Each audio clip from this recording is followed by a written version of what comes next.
خاوەن نۆرینگەکانی گەرمیان گرتبوونەوە دژی ئەوەی کە گوایە قەرار دراوە ئەگەر هەر نۆرینگەیەک پزیشکی دەرماسازی لەسەر نەبێت دەبێت دابخرێت. لایەکی تریشەوە هەر کاتێ موچە دێک کێشە بۆ کۆمەڵی ATM دروستە بێ و پارێتیان و موچەخۆرانیش سەرە دەگرن.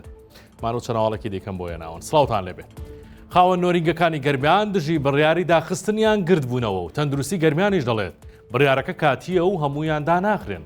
ئەمڕۆ ژمارەیەکی زۆر لە خاوەن نۆرینگەکانی گەرمیان لا بەردەم بەڕێوەبەراتی تەندروستی گەرمیان گرتبوونەوە. کێشەی ئەوانەوەیە بڕیارێکی تەندروستی نۆرینگەکانیان پێدا دەخن. بەڵام ئازاد فەرەج وتەبێژی تەندروستی گەرمیان بە 1964 وت داخستنەکە کاتیە و ئامانج لەی ڕێخستنەوە و جاکردنەوەی کاری نۆرینگە و دەرمانخانەکانە. بە وتەی ئازاد فەرەج کێشەکە ئەوەیە نۆرینگەکان دەیانەوێت هەموو جۆرە دەرمانێک بفرۆشن لە کاتێکدا بەپێی ڕێنمایەکانی وەزارەتی تەندروستی تەنیا بۆیان هەیە 18 جۆر دەرمان بفرۆشن و ئەوەی دیکە کاری دەرمانسازەکانە. لە بەرامبەردا خاوەن نۆرینگەکان دەڵێن لە گەرمیان 500 بۆ 600 نۆرینگە هەیە لەو ژمارەیە 50 دەرمانساز هەیە. ئەگەر هەموو ئەمانەدا بخرێن گەرمیان بە 50 دەرمانساز بەڕێوە دەچێت.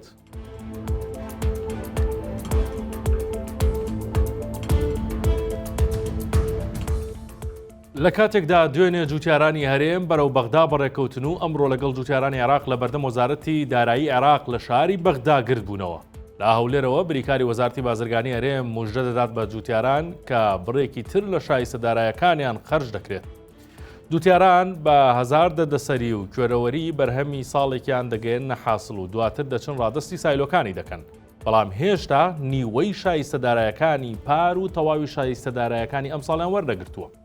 سەروەر هاواری بریکاری وەزارەتی بازرگانی لە ڕێگەی 1964ەوە موژدە دەداتە جوتیاران کە 350 ملیار دیناری دیکە بۆ شایستەکانی ئەم ساڵیان خەرج کراوە و بەم نزیکانەدا بەش دەکرێت کە بەشی هەرێمی کوردستانیشی تێدایە.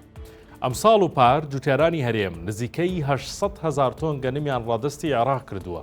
بەڵام تا ئەمڕۆ تەنیا 159 ملیار دینار وەرگیراوە و 141 ملیاری پار و تەواوی پاری ئەم ساڵیش ماوە وەربگیرێت.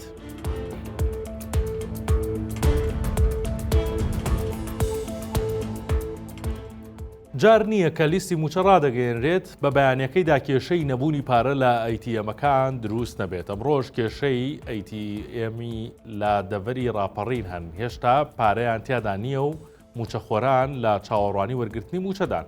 ژمارەیەک موچەخۆر لە بەردەم ئەیتیئەمەکان بۆ 1964 قسەیان کرد و وتیان هەموو مانگێک ئەو گرفتەمان هەیە و موچەکانمان دوا دەکەوێت چونکە درەنگ پارەی تێدەکەن. ئێمە لە بەیانی زووە لێرەین هیچ شوێنێک نییە لێیدا بنشین و ناچار لەبەر هەتاوین. ئەو موچەخۆرانە باس لەوەش دەکەن. بەشێک لە موچەخۆران لە دوورەوە دێن چونکە لە هەموو شوێنەکان ئەیتیئەمی لێ نییە.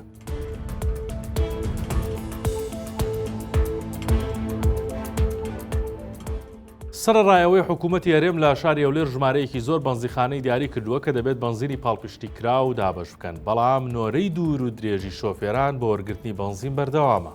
بەڵام سەرەی بەنزین هەندێک جار وەک خۆیان دەڵێن خۆشیشی تێدایە بۆ شۆفێران و یەکتر دەناسن و دەبن بە هاوڕێی یەکتر و دەردەدڵ بۆ یەکتری دەکەن. لە نۆرەی بەنزینی ئەم بەیانێدا چەند شۆفێرێک بۆ 1964 قسەیان کردووەک دەڵێن ئەو بەنزیخانانەی بەنزینی پاڵپشتی کراوی 750 دیناری دابەش دەکەن زۆر کەمن بۆیە سەرەگرتن دروست دەبێت. هەر ئەوەش نا بەنزیخانەکان 24 کاتژمێر بەنزین دابەش ناکەن بۆیە شۆفێران لە درنگانێکی شەوەوە تا بەیانیەکی زوو لە نۆرەدا دەوەستن. هێرش ساڵح کە شۆفێرێکی تاکسیە و لە نۆرەدا وەستا بوو بە 1964 وت تێناگەم ئەو وەزعەت بۆ وایە بۆ بەنزیخانەکان بەنزینی پاڵپشتی کراو دابەش ناکەن و هەموو جارێک بۆ وەرگرتنی بەنزین نۆرەی دوور و درێژ دروست دەبێت.